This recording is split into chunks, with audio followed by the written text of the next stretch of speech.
Hey, how's it going, Internet? This is the second Theremin I've ever had on my bench before.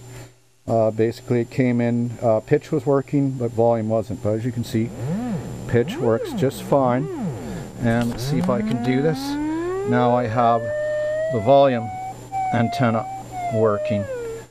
So basically you've got the volume antenna and you've got the pitch antenna.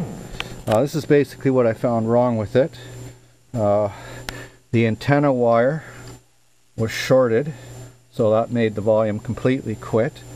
I also found an intermittent pot, volume trim, and the signal ground, the soldering was intermittent as well. This was put together as a kit by somebody else, so I went through the entire assembly instructions and went through it, made sure it was done correctly. Found a few bad soldering, not too bad. The guy did actually a pretty good job.